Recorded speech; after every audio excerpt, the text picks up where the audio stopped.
우리는 바쁘게 움직일 수밖에 없습니다. 편히 쉴 수도, 잠을 잘 수도 없습니다.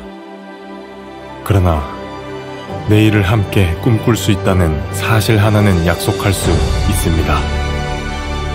그래서 우리는 위로가 됩니다. 때론 용기가 되고, 때론 정의가 되기도 합니다. 오늘도 희망을 품고 나아갈 수 있도록 대한민국 국민 모두의 꿈을 지키는 우리는 당신의 벗입니다. 우리 공화당.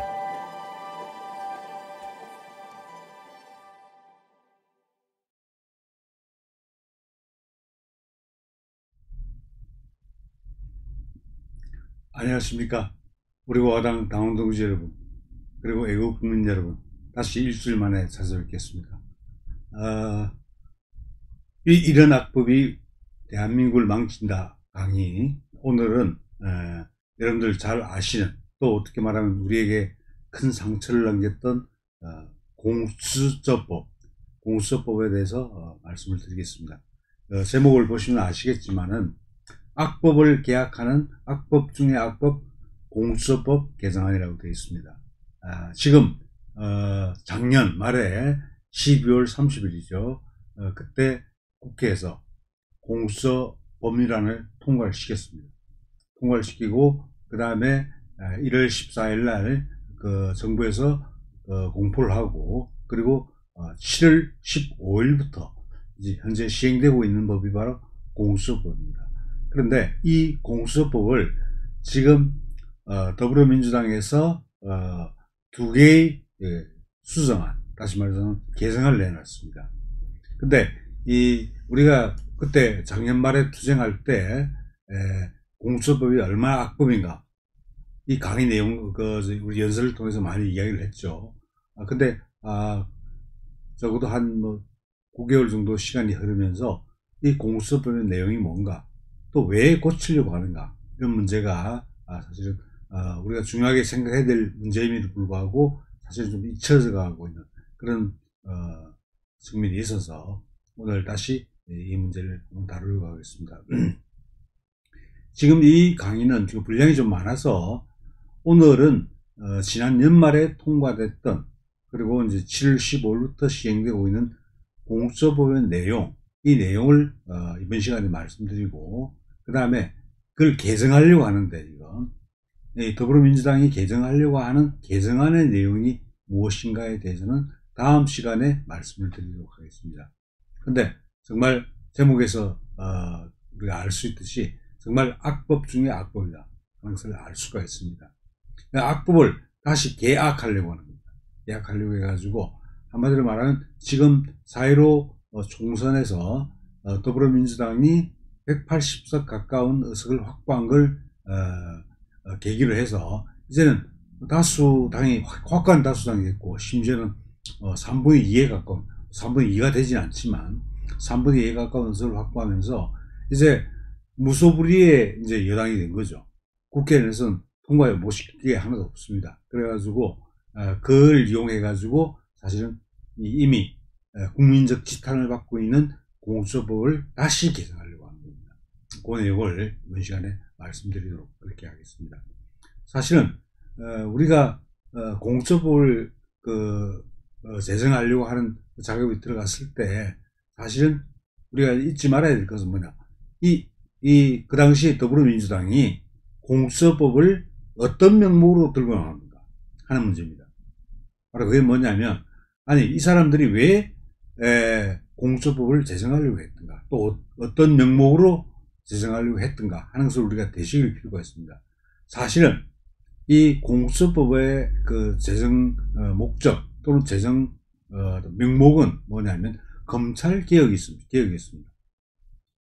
지금도 아까 제가 방송을 보다 보니까 추미애 법무부 장관이 국회 출석해 가지고 질문을 하는 과정에서, 질문 답변을 하는 과정에서 본인은 검찰개혁을 완수해야 될 사명이 있다, 이런 얘기를 하는데, 그때 하여튼 지금도 그렇지만 그때 내세운 명목이 뭐냐면, 공수처법이라고 하는 것은 검찰개혁을 완수하기 위한 법이다. 그런 차원에서 접근을 했던 겁니다. 그런데 사실은 역사적으로 검찰개혁에 관한 논의가 나오기 시작한 것은 저 학계에서 그렇습니다. 학계에서 검찰개혁에 대한 논의가 시작된 것은 1990년대 중반입니다. 특히 이제 YS가 대통령이 되면서 사실은 공수부의 검찰개혁에 대한 논의가 전개가 되기 시작했고 그게 계속 이어진 겁니다. 그런데 우리가 처음에 검찰개혁을 내세웠던 명목이 두 가지입니다. 하나는 뭐냐면 검찰이 집권 세력에 종속돼 가지고 자율적으로 수사를 하지 못한다는 거죠. 다시 말하자면 살아있는 권력에 대해서는 수사를 할 수 없으니까 검찰을 정치 권력으로부터 분리시켜서 살아있는 권력에 대해서도 수사를 하게 만들자 하는 게 첫 번째 검찰개혁의 목적이었습니다. 그러니까 다시 말하자면 정치적 중립성, 검찰의 정치적 중립성, 이것이 검찰개혁의 목표였던 겁니다. 그 다음에 두 번째가 뭐냐면 사실은 이제 그 검찰이 수사를 하는 과정에서 사실은 인권을 침해하는 사례들이 종종 있었습니다. 물론 이건 사실은 좌파 세력에 의해서 부풀린 측면도 있지만 일단 검찰이 수사 과정에서 그 인권을 침해하는 사례들이 있었으니까 그렇게 하지 못하도록 만들어야 되겠다. 바로 그게 검찰개혁의 또 다른 목적이었습니다.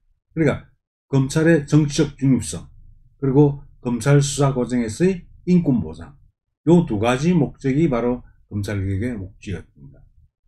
자, 그런데 사실은 공수처법은 뭐냐면 사실은 이제 그런 검찰의 권력을 그것도 적어도 고위공직자 범죄에 관해서는 따로 떼서 그걸 공수처에 주자고 하는 법이 바로 공수처법입니다. 그런데 여기서 우리가 굉장히 좌파들이 흔히 하는 굉장히 숨겨진 어떤 음모 같은 것을 우리가 간파할 필요가 있습니다. 무슨 말이냐면 사실은 검찰의 정치적 중립성을 확보한다는 명목으로 바로 검찰개혁을 추진했던 거죠. 그런데 사실은 이제 특히 이제 문재인 정권 들어오면서 이제 자신들이 권력을 잡은 겁니다.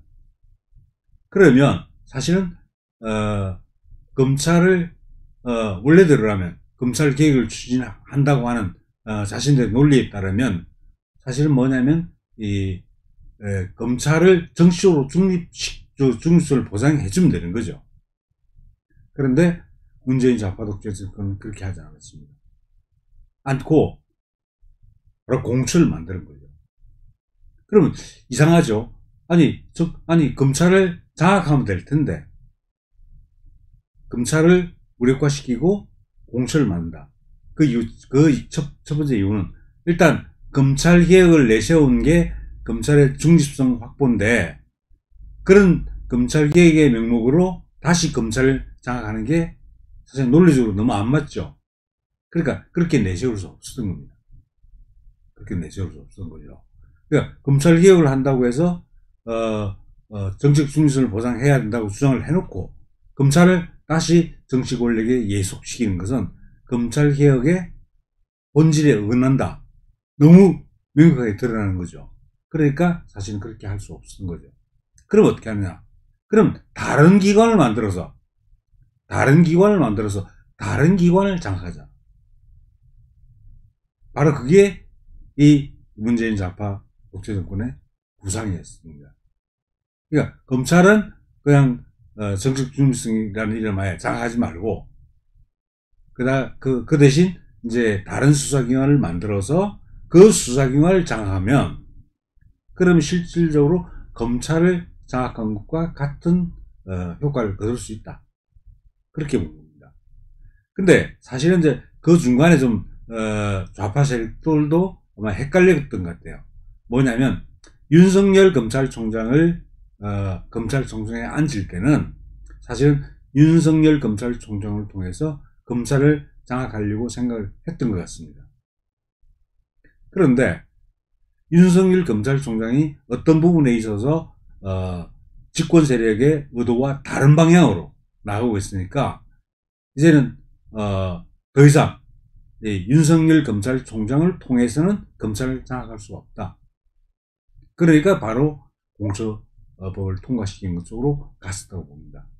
그러니까 어떤 간에 최고의 수사기관을 장악하고 싶은데, 근데 검찰을 장악하는 데는 한계가 있었던 거죠. 첫 번째가 아까 말씀드렸다시피 검찰의 정치적 중립성을 보장하는 게 검찰개혁인데, 그렇게 주장했던 좌파 세력이 왜 검찰을 장악한다, 이건 자기 모순이다 하는 측면 하나고요. 두 번째는 윤석열을 통해서 검찰을 장악하고 싶었는데 윤석열이 말을 안 듣는 겁니다. 그렇게 되다 보니까 검찰을 장악할 수가 없게 된 거죠. 그러면 그렇다면 아예 따로 수사기관을 만들어가지고, 심지어 검찰 위에 있는 수사기관을 다시 만들어서 그 기관을 장악합니다. 이렇게 전략을 바꾼 겁니다. 그러니까 어떻게 말하면 굉장히 교활한 수법을 이제 발휘한 거죠. 근데 여기서 이제 우리가 또 하나 생각을 해야 될 게 뭐냐면, 사실은 공천을 만들고자 하는 주장이 사실은 좌파 진영에서는 계속 있었습니다. 2000년대 초반부터 해가지고 2010년대에 계속 있었는데, 그런데 그때의 공수처의 내용하고 지금 작년 12월 30일 통과시킨 그 공수처법하고 다릅니다. 그 전에 공수처법을 주장할 때는 뭐냐면, 공수처를 설치하자고 했을 때는 그때는 법무부 장관 아래 들어가 있는 기관으로 설치하려고 했습니다. 그러니까 여전히 이제 그 행정부 내에 법무부의 법무부 장관 밑에 있는 하나의 독립된 수사기관으로서 공수처를 만들려고 했던 거죠. 그런데 이 과정에서 사실은 이제 나중에 아까 말씀드린 그런 이유 때문에 이제는 그 공수처를 법무부 장관에게 둘 필요 없고, 바로 이걸 완전히 법무부로부터 독립시키는 겁니다. 즉 검찰로부터 독립시키고 법무부로부터 독립시키고 오로지 대통령의 통제만 받는 수사기관을 만들려고 한 겁니다. 바로 이게 이제 공수처법의 탄생한 배경입니다. 그럼 결국 우리가 어떻게 이해할 수 있냐면, 이 공수처라고 하는 것은 사실은 최고의 수사기관을 문재인 좌파 정권이 장악해야 되는데 검찰을 장악하려고 하니까 안 되는 거죠. 그래서 공수처를 만들고 이 공수처를 검찰 위에 있는 기관으로 사실 만들어 놓은 겁니다. 이렇게 해가지고 결국 최고의 수사기관을 문재인 좌파 정권이 장악한 것이다, 이렇게 볼 수 있습니다. 자, 그런데 그런 의도가 있다는 걸 말씀드리고, 그 다음에 입법 과정을 간단히 말씀드리면, 기억하실지 모르겠는데, 원래 공수처 법안은, 그 당시에 더불어민주당의 백혜련 의원이 법률을 발의했고, 또, 그 당시에도, 바른미래당의,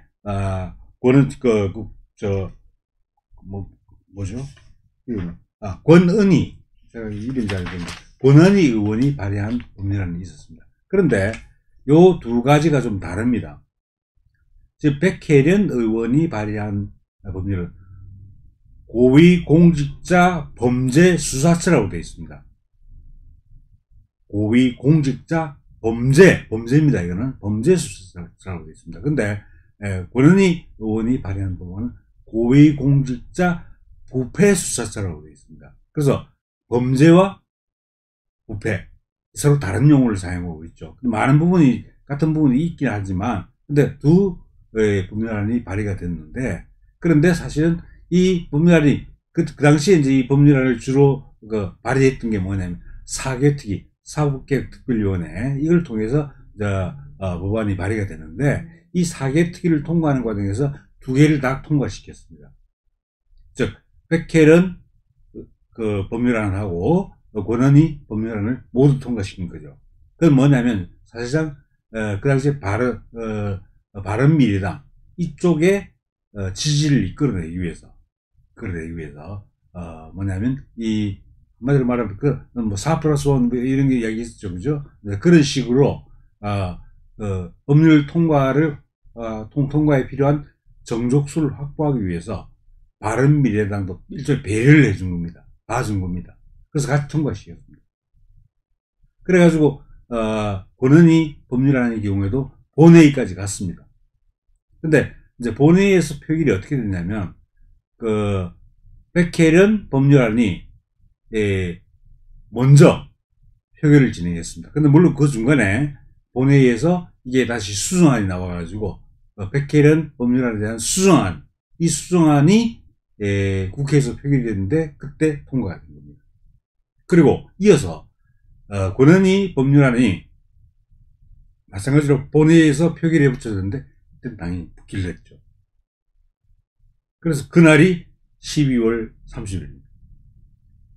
제 기억에도 우리 국회 국회 앞에서 우리가 천막당사 투쟁을 했었죠.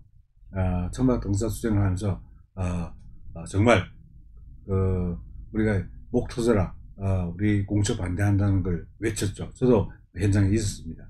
그런데 우리의 뜻과는 전혀 다르게 공처가 사실은 법이 통과가 돼가지고 지금 현재 이루고 있습니다. 근데 그럼 현재 상황은 어떠냐? 아까 말씀드렸다시피 7월 15일부터 시행이 되고 있습니다. 올해 7월 15일입니다.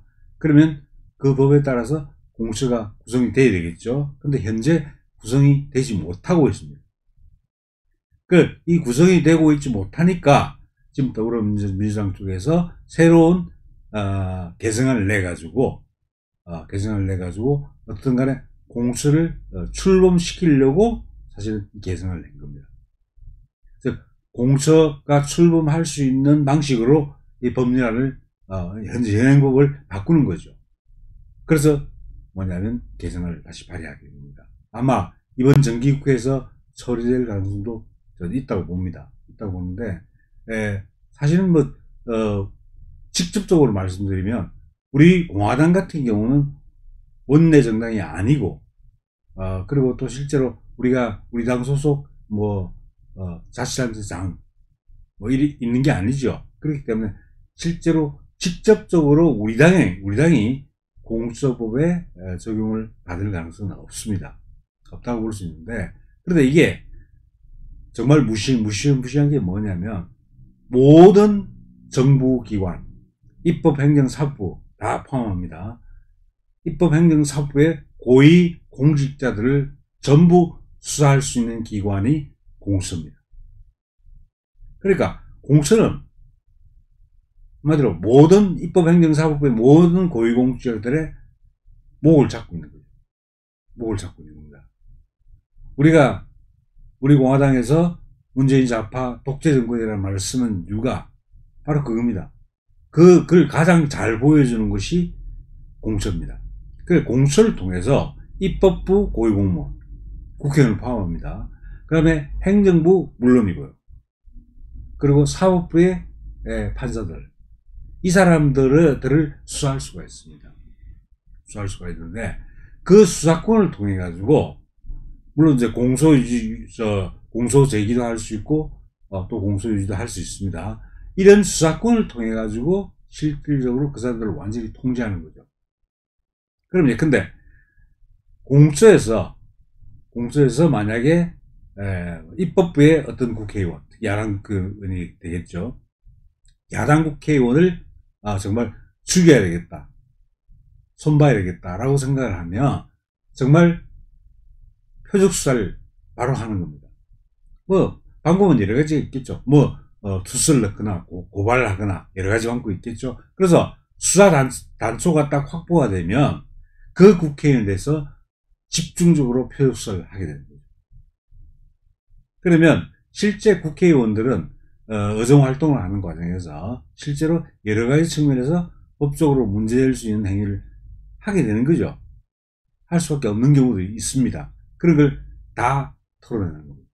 먼지 털듯이 털어내서 첫째는 뭐냐, 그 사람을 수사해서 처벌하느냐 안 하느냐, 그것도 중요하지만 일단 수사 대상에 올려놓고 정치적으로 매장시켜버립니다.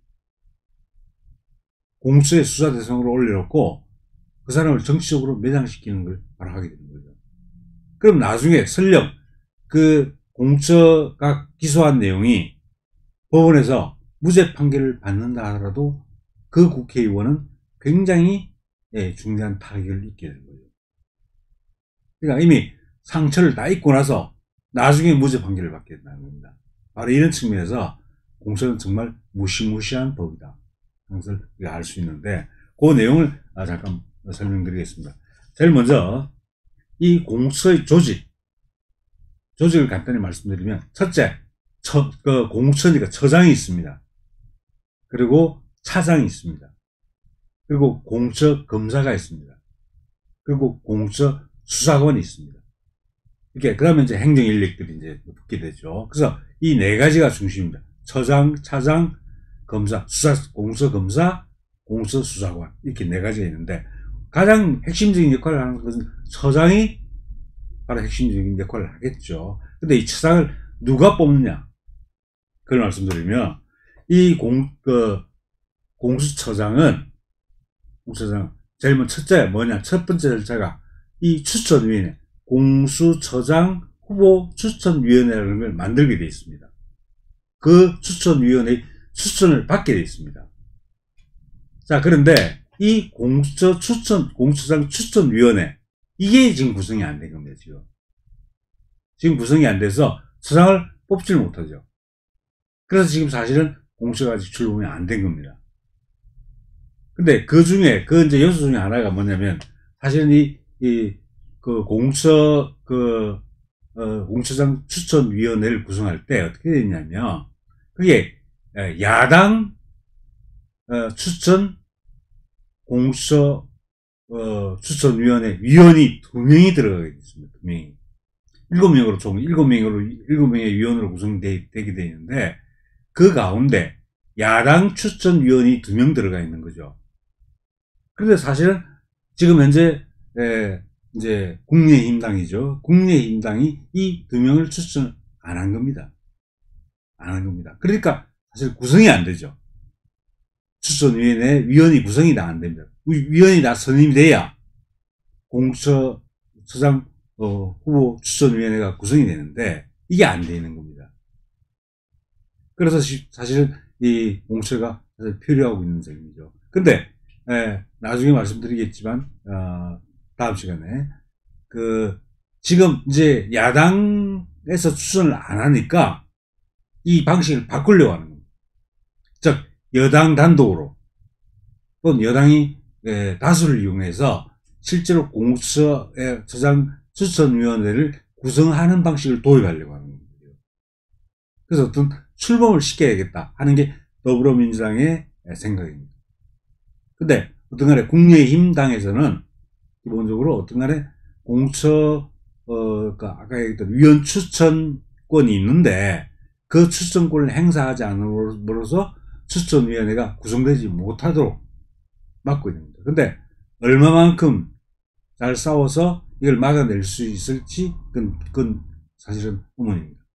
왜냐하면 개정안이 지금 공수처법 개정안이 2개가 나와 있는데, 2개 다 모두 뭐냐면 하여튼 여당 단독으로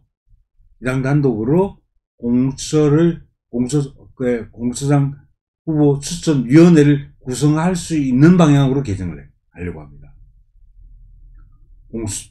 추천위원회라고 하겠습니다. 추천위원회 위원을 여당 단독으로 구성해가지고 7명으로 추천위원회를 구성하려는 방향으로 예정을 하고 있다는 겁니다.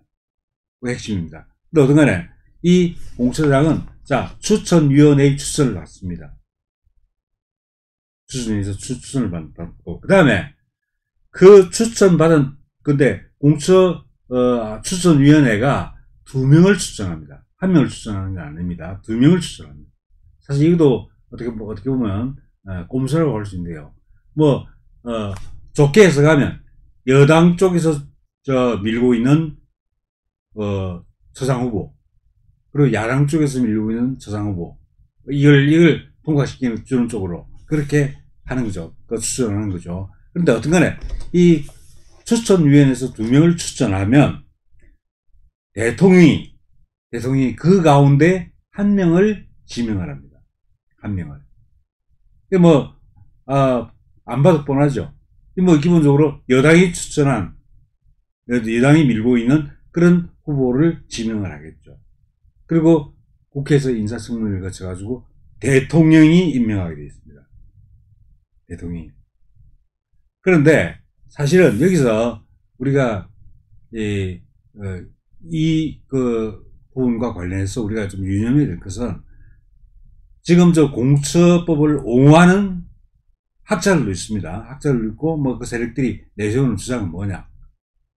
자, 추천위원회를 보면, 어떤 간에, 여당에서 2명의 위원을 추천하고, 야당에서 2명의 위원을 추천하니까, 사실은 여야, 대표권을 다 갖는다라고 볼 수 있지 않느냐 하는 겁니다. 그리고 또, 사실은, 2명을 추천하게 돼 있고, 그래서, 실제 대통령이 형식적으로 임명을 하지만, 하여튼, 추천위원회에서 추천된 사람을 대통령이 임명한 거니까 사실 정치적으로 편향된 건 아니다. 공처가 대통령의 의중에 따라서 움직이는 그런 권력기관이 아니다라고 강변을 합니다. 그런데 뻔하죠. 아까 말씀드렸다시피 2명 추천하면 야당 쪽에서 밀고 있는 두 후보자를 추천할 이유는 절대 없겠죠. 그럼 여당 쪽에서 추천한 2사람, 또는 여당 1명, 야당 1명, 이렇게 추천하겠죠. 그럼 대통령은 누굴 뽑을지는 명확합니다. 물론, 여당 쪽에서 추천한 2명 중에는, 대통령이 고민할지 모르겠지만은, 기본적으로, 하여튼 여당, 쪽에서 밀고 있는 후보가 공처장으로 임명이 되게 된다는 겁니다. 바로 이게 정말, 이 공처가 대통령 직속 어떤 수사기관, 최고의 수사기관이 될 수밖에 없는 거다 하는 얘기고. 그리고 또 마찬가지인데, 사실 이 대통령이 공처장을 임명하는데, 이 공처라는 게 사실 어디에도 속해 있지 않습니다. 아까 말씀드렸다시피 원래 공처를 만들려고 했을 때는, 그때는 법무부 산하에 소속시키려고 했죠. 근데 이건 정부, 행정부 안에 설치된 기관이 아닙니다. 그리고 물론 국회나 법원에 속해 있는 기관도 아닙니다. 이건 입법, 행정, 사법부로부터 완전히 독립된 그런 수사기관입니다.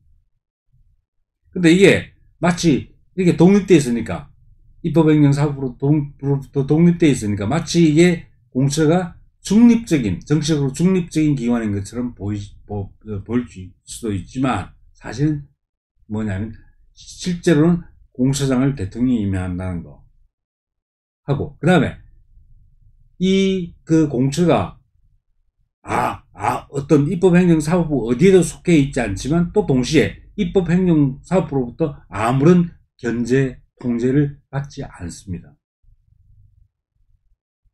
그러니까 완전히 행정부로부터 독립되어 있고, 입법부로부터 독립되어 있고, 사법부로부터 독립되어 있고요. 그러니까 대통령이 마음대로 그 공처를 구성하고, 그 공처의 활동은 다른 국가기관으로부터 아무런 통제를 받지 않게 돼 있다는 겁니다. 다르게 말하면 대통령 말만 듣게 돼 있다 이 말입니다. 그러면 뻔하죠. 그 대통령이 시킨 대로 하는 겁니다. 대통령의 의사에 따라서 하는 거죠. 의사에 따라서. 그래서 이게 바로 이제 그 좌파 독재 정권의 강력한 무기가 된다는 이유가 그 있습니다. 아무런 통제를 받지 않아요. 심지어 국회의 통제도 받지 않습니다. 만약에 공처가 법무부 하에 설치되어 있으면, 예컨대 국정감사나 지금 할 때 법무부 감사를 하죠. 검찰 감사를 하니까 이런 경우에는 사실 국회가 통제를 할 수 있어요. 그런데 완전히 행정부로서 독립되어 있습니다. 이게 지금 앞으로 나중에 국회가 이 공처의 활동에 대해서 예컨대 감사권이라든지 이런 것을 갖게 논리적으로 따지면 그렇게 해야 맞지만은, 근데 현재 그 의석 구조로 봤을 때는 그런 국회가 통과할 수 있는 그런 조항을 넣어줄 이유가 없죠. 대통령 마음대로 하기는 내버려두는 게 좋겠죠. 그러니까 사실은 이제 아무런 입법행정사법부로부터 아무런 통지도 받지 않고 오로지 대통령의 뜻에 따라서 움직이는 최고의 수사기관이라고 말씀드릴 수가 있다. 그 말씀 드리고 싶습니다.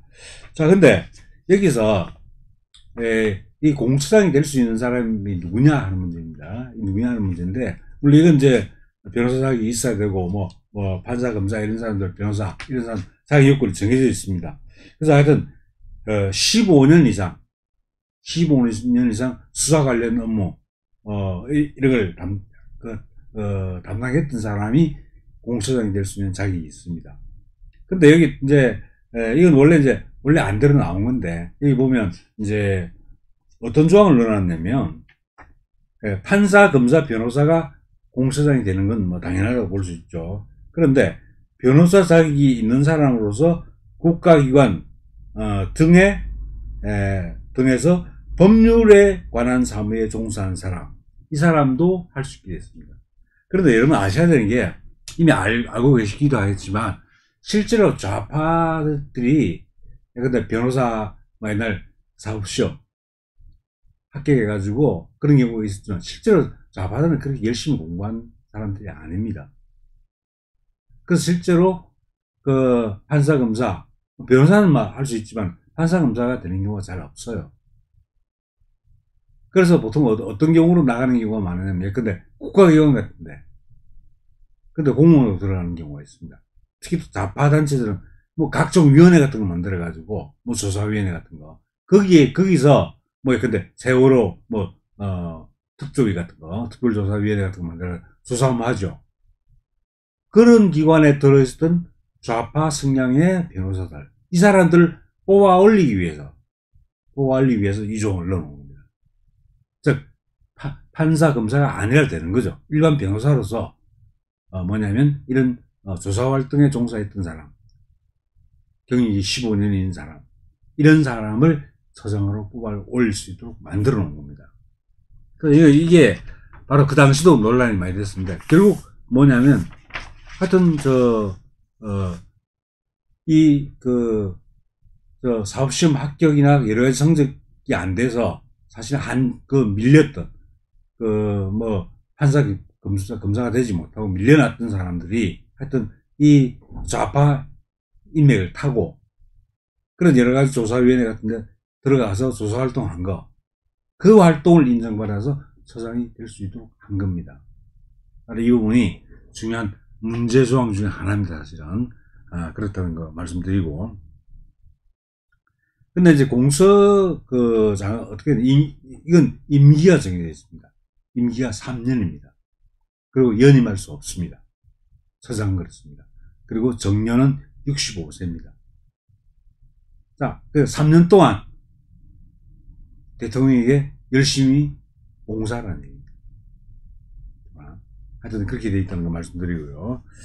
근데 이제 여기서 지금 국회에서 현안이 되고 있는 게 이 추천위원회 구성에 관한 문제죠. 근데 추천위원회는 위원장 1명을 포함해가지고 총 7명으로 구성이 되는데, 자, 법무부 장관이 들어갑니다. 법무부 장관. 좀 중요하죠. 그 다음에 법원행정처장이 있습니다. 법원행정처라는 그 사법부에 소속되어 있는 기관입니다. 그런 법원행정처장이 들어갑니다. 그리고 대한변호사협회 회장이 들어갑니다. 그리고 아까 말씀드렸던 여당이 추천하는 위원 2명, 야당이 추천하는 위원 2명, 그래 총 7명이 7명이 구성이 되겠습니다. 그런데 여기서 법무부 장관과 법원행정처장은 기본적으로 여당 편이라고 볼 수 있습니다. 그리고 이 대한변협회장 같은 경우도 실제로 이건 예컨대 이게 좌파 성향의 회장일 수도 있고 우파 성향의 회장일 수도 있지만은 또 회장이 되면 눈치를 볼 수밖에 없는 경우가 생깁니다. 그러면 사실은 여기서 거의 2명 내지 3명이 여권 성향입니다. 그리고 이제 여권 추천위원 2명, 야권 추천위원 2명 되어 있습니다. 자, 그런데 그러면 이때 이 추천위에서 의결을 할 때 어떻게 하느냐? 지금은 어떻게 되어 있냐면 이 7명 가운데 6명이 찬성해야 의결을 할 수 있게 되어 있습니다. 6명. 자, 그러면 어떤 문제가 생기겠습니까? 자, 예컨대 대한변협회장까지도 여권 성향이라고 보고, 그리고 뭐 여권 추천위원은 당연히 그렇게 되고, 그래서 여권 성향을 다 모으면 어떻게 됩니까? 5명이죠. 야권 추천위원이 2명이니까. 그러니까 이게 6명으로 의결을 하게 되는데, 이게 야권 추천위원들이 반대하면 의결을 못하게 되는 거죠. 사실은 그걸 피해가기 위한 것 중에 하나가 2명을 추천하는 겁니다. 2명을. 그래서 여권 후보 1명, 야권 후보 1명. 그렇게 해가지고 통과시키는 방법인 거죠. 근데 어떤 간에, 이 6명 이상이 찬성해야 의결을 할 수 있다는 이 조항이, 야당이 완강하게, 반대를 하면 통과시킬 수가 없죠. 그러면 어떻게 하겠습니까? 그러면 이 조항 당연히 개정하려고 하겠죠. 발목이 잡혀 있으니까. 어떤 경우 야당 추천위원이 반대를 하면 아무것도 할 수 없으니까 바꾸려고 하겠죠. 그래서 실제로 개정안에 이걸 바꾸려고 합니다. 그게 개정안에 들어있습니다. 그건 내일 다음 주에 말씀드리겠습니다. 어떤 간에 하여튼 이런 식으로 추천위원회가 구성되고 있고, 추천위원회의 의결은 6명 이상의 찬성이 있어야 된다 하는 말씀 드리도록 그렇게 하겠습니다. 그 다음에 이 처장은 뭐 공처 전체를 통할하는 거죠. 근데 처장도 공처 검사로서의 그 지위를 갖습니다. 검사입니다, 검사. 그래서 뭐 수사활동 다 할 수 있고, 공소유지 다 할 수 있습니다. 그것도 다 똑같고. 특히 중요한 건 뭐냐면, 이게 이제 17조 4항에 들어가 있는데, 어떤 거냐면, 처장은 그 직무를 수행함에 있어서 필요한 경우 대검찰청, 경찰청 등 관계기관의 장애에, 즉 검찰총장이나 경찰청장이 있는 말이죠. 장애에 고위공직자 범죄 등과 관련한 사건의 수사기록 및 증거 등 자료의 제출과 수사활동의 지원 등 수사협조를 요청할 수 있다고 했습니다. 공처장은 검찰총장이나 경찰청장에게 자료 제출하고 수사협조하도록 할 수 있습니다. 그리고 원칙적으로 그게 따라야 됩니다. 사실 수사협조 요청이죠. 말이 그렇습니다. 근데 사실은 뭡니까? 사실은 그 협조 요청은 요청이 아니고 일종의 협조해야 될 의무를 부과하는 것 같습니다. 그럼 반드시 해야 되죠. 소리 내라면, 자료 내라면 내야 되고, 그러면 수사 협조하라면 해야 되는 거죠. 그렇게 할 수밖에 없는 구조입니다. 법이 그렇게 되어 있습니다. 그러니까 사실은 검찰청이나 경찰청이 사실은 이 공처 하위기관으로 사실은 들어가게 되는 결과가 되는 겁니다. 바로 그 조항을 넣어놨습니다. 검찰과 경찰을 종속시킬 수 있는, 자기 아래 둘 수 있는 그런 권한을 사실상 부여받고 있다. 그 말씀 드리고요. 그 다음에 이제 뭐냐면 이제 특히 이게 뭐 나중에 이제 말씀드리겠지만 우선수사권이라는 게 있습니다. 우선수사권. 미리 말씀드리면 이런 겁니다. 근데 자, 검찰에서 수사를 하고 있는 거죠. 검찰에서 수사를 하고 있는데, 수사를 하다 보니까 이게 고위공직자 범죄예요. 고위공직자 범죄는 어떻게 되느냐? 그러면 이 검찰에서, 예를 들어서 검찰에서 수사하다가 이 고위공직자 범죄라고 하면 그 사실을 공수처에 알려야 됩니다. 내가 수사하는 과정에서 이 범죄가 고위공직자 범죄다. 그 사실을 공수처에 알려야 됩니다. 그러면 공수처는 뭘 할 수 있냐면, 그 사건을 공수처로 이첩시켜라. 즉, 검찰로 하여금 그 사건을 현재 수사하고 있는 사건이죠. 그 사건을 공수처로 이첩시키라고 요구할 수 있습니다. 그러면 이첩시켜야 됩니다. 그럼 예컨대 검찰이 수사하는 사건이 공수처가 수사하는 사건이면, 그럼 공수처는 마음대로 할 수 있는 거죠. 물론 이첩을 요구하지 않을 수도 있습니다. 그때는 공수처에서 판단해서 이건 뭐 공수처에서 수사하기에 적합하지 않다 그러면 이첩 요구 안 합니다. 다르게 말하면 공처는 자기가 판단해서 수사하고 싶으면 이첩시키라고 요구하고, 수사하기 싫으면 검찰에 수사하거나 경찰에 수사하라고 미룰 수 있습니다. 바로 그런 거죠. 그러니까 어떻게 말하면 뭐냐면 사실은 이 검찰이나 경찰을 완전히 예속시키는 거죠. 뭐냐면 같이 수사하는 경우에 그걸 공수처에서 뺏어올 수 있으니까요. 우선적으로 수사할 수 있으니까요. 그래서 예속기관이 돼버린다. 바로 그 얘기입니다. 그래서 실제로 이런 측면 때문에 뭐냐면 이 공수처법이 정말 이 문재인 좌파 독재 정권의 장기 집권 수단이 되고 있다는 것을 우리가 알 수 있는 겁니다. 자, 그리고 그 밑에 차장이 있고요. 그 다음에 수사처 검사가 있습니다. 수사처 검사가 있는데, 이 수사처 검사는 사실은 이제 검찰청에 있는 검사하고 같은 역할을 한다고 보시면 되는데, 여기도 이제 10명이 변호사 자격이 가지고 10년 이상 있는 사람, 이 사람들을 공수검사로 뽑을 수 있습니다. 그리고 이제 공수검사는 이 현행법, 현재 시행되고 있는 공수법에 따르면 25명까지 뽑을 수가 있습니다. 그리고 이제 검찰로부터 파견받을 수 있는데, 파견받는 사람은 파견받는 검사는 그 정원에 포함시키게 되어 있습니다. 그러니까 25명까지밖에 못 뽑게 되는 거죠. 근데 공수 입장에서 어떻겠습니까? 이거 마음에 안 들겠죠? 수사인력 너무 부족하죠. 그래서 마찬가지로 개정안을 발의하면서 이걸 늘리는 개정을 했습니다. 그 다음 주에 말씀드리고요.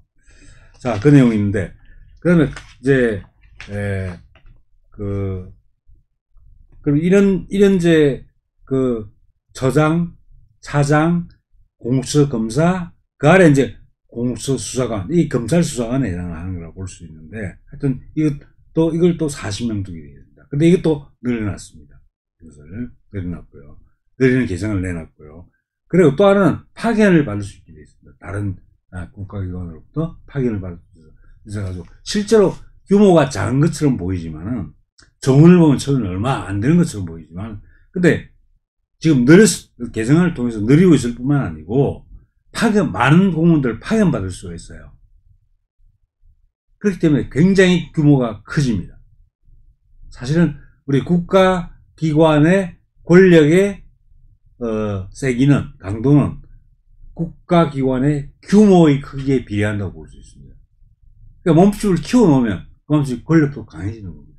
그래서 몸집 키우려고 개정안 다 발의하고 있습니다. 그 내용은 다음 시간에 말씀드리겠습니다. 자, 그런데 진짜 여러분들이 궁금해하시게 뭐냐? 누가 고위공직자냐 하는 거죠. 자, 대표적으로 말씀드리면 대통령도 포함됩니다. 대통령. 그 다음에 국회의장과 국회의원. 입법부죠. 대법원장과 대법관. 그리고 헌법재판소장과 헌법재판관.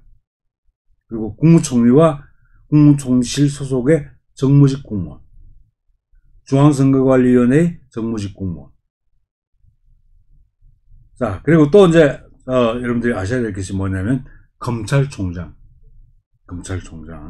그리고 특별시장, 광역시장, 특별자치시장, 도지사, 특별자치도지사, 교육감. 자, 광역자치단체장하고 교육감 다 들어갑니다. 그리고 판사, 검사 다 들어갑니다. 판사, 검사. 그 다음에 경무관급 이상 경찰 공무원, 경찰 고위직 공무원 다 들어갑니다. 장성급 장교, 장성급 종교 다 들어갑니다. 그리고 금융감독, 논장, 부원장, 감사, 그리고 뭐 감사원, 국세청 등등등 등의 상급 이상 공무원. 이 사람들이 고위 공직자입니다. 사실은 뭐 대한민국의 모든 고위 공직자 다 들어가는 거예요. 입법행정사법부 다 망라해서. 유의하셔야 될 건 경찰 들어가고요. 군인 들어갑니다. 그리고 군인은 전역 후에도 고위공직자에 간주를 합니다. 전역 후에도.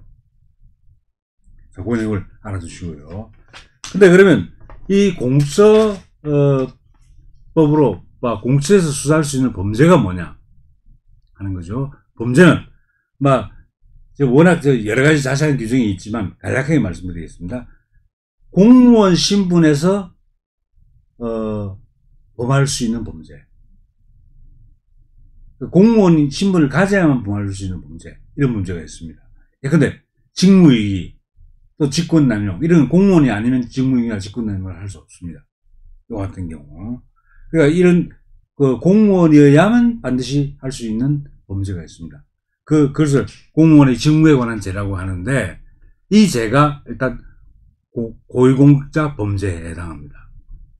그 다음에 두 번째는 그 직무에 있다고 해서 반드시 할 수 있는 게 아니고 직무와 일정한 관련성을 가지고 있는 범죄, 그런 범죄입니다. 예컨대 공무서 위조 변조 같은 경우 예를 들었는데, 공직에 있다고 해서 공무서 위조 변조를 할 수 있는 건 아니죠. 또 공무원만 공무서를 위조 변조할 수 있는 것도 아닙니다.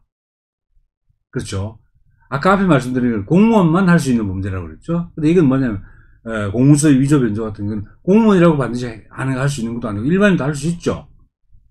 근데 이게 공무와 연관되어 있다는 겁니다. 이런 범죄들을 다 고위공직자 범죄로 규정을 해놓고 공수처에서 수사를 하게 되겠습니다.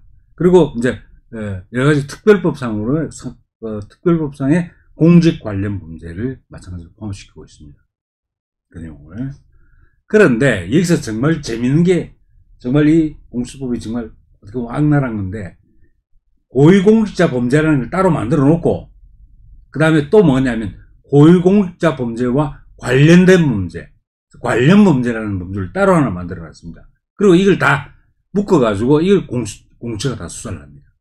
즉 고위공직자 범죄와 관련 범죄, 요걸 고위공직자 범죄 등이라고 표현합니다. 등이라고 표현해서 요걸 전부 공수처에서 수사를 하게 되는 거죠. 근데 그 관련 범죄 대표적인 거 하나 말씀드리겠습니다. 고위공직자와 공범관계에 있는 자의 고위공직자 범죄. 그래서 공범이라고 하면 공동정범, 그리고 교사범, 방조범입니다. 자, 그런데 이 고위공직자와 공범관계에 있는 사람, 이 공범관계에 있는 사람은, 이 사람은 고위공직자일 수도 있고 그냥 일반일 수도 있는 거죠. 근데 일반인이 공범관계에서 죄를 범하면 그것도 수사하겠다는 겁니다. 즉 고위공직자만 수사하는 게 아니고 고위공직자와 공범관계에 있는 일반인도 수사 대상에 포함시키겠다. 바로 그 얘기입니다. 그걸 관련 범죄라고 넣어놨습니다. 이게 또 공수처에서 수사를 합니다. 자, 그런 게 이제 내용 들어가 있고요. 그럼 이제 어떻게 되어 있냐? 자, 권한을, 간단하게 말씀드리겠습니다. 현재 공수처는 고위공직자 범죄 등, 즉 고위공직자 범죄와 관련 범죄죠. 이 범죄에 대한 모든 범죄, 모든 고위공직자 범죄 및 관련 범죄에 대한 수사권을 갖습니다. 수사권 다 갖습니다. 모든 공직자 범죄에 대해서 수사권을 갖습니다. 그러니까 아까 말씀드렸다시피 우선 수사권이 있기 때문에 바로 뭡니까?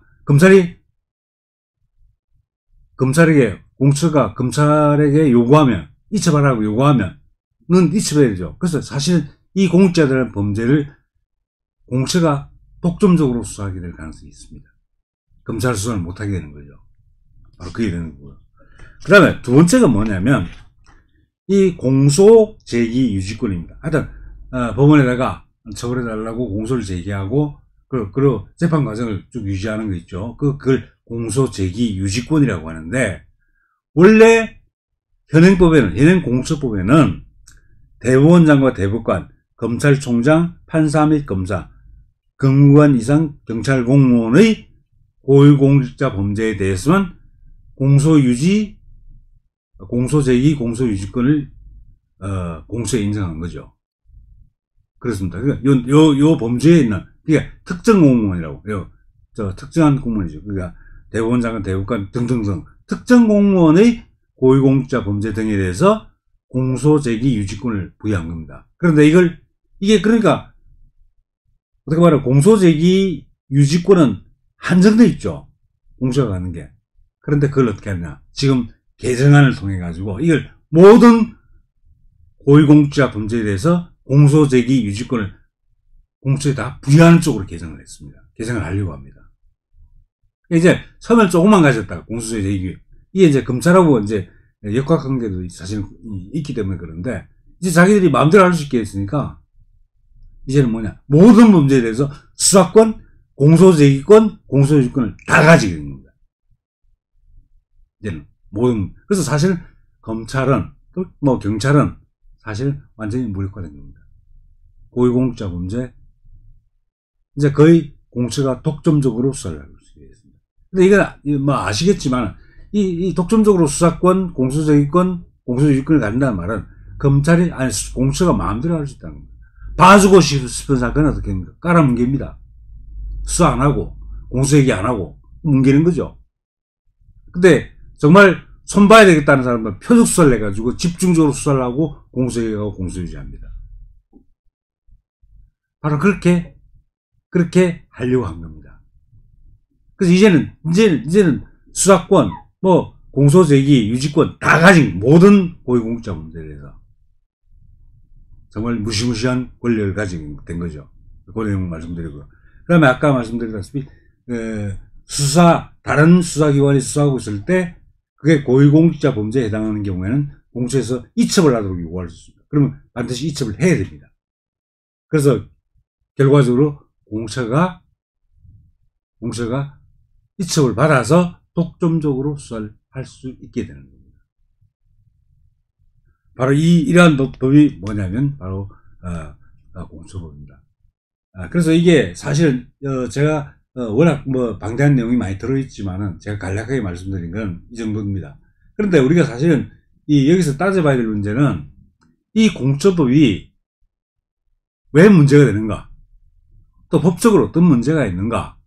이걸 따져봐야 되겠죠. 그래서 근데 오늘은 시간이 이미 다 지나가가지고 이 법 어떤 문제가 있는지 공수처법의 현행 공수처법입니다. 공수처법이 어떤 문제를 가지고 있는지 이 부분하고 그리고 개정안을 내놓는 게 있는데 개정안 내용이 어떤 건지 또 개정안의 문제점이 뭔지 그 부분은 다음 주에 강의를 드리도록 하겠습니다. 좀 어떻게 보면 어려운 내용이라고 할 수 있는데 오늘 제가 공카에 그 자료를 올려놓겠습니다. 그 내용이 정리가 되어 있으니까 세부적인 내용을 알고 싶어 하시는 분들은 그 글 출력시켜서 보시면 아마 이해를 하시기에 도움이 될 거라 그런 말씀 드립니다. 자, 오늘 강의는 이 정도로 하고 1시간 동안 강의 경청해 주셔서 감사합니다. 다음 주에 뵙도록 하겠습니다. 안녕히 계십시오. 우리는 바쁘게 움직일 수밖에 없습니다. 편히 쉴 수도, 잠을 잘 수도 없습니다. 그러나 내일을 함께 꿈꿀 수 있다는 사실 하나는 약속할 수 있습니다. 그래서 우리는 위로가 됩니다. 때론 용기가 되고, 때론 정의가 되기도 합니다. 오늘도 희망을 품고 나아갈 수 있도록 대한민국 국민 모두의 꿈을 지키는 우리는 당신의 벗입니다. 우리 공화당.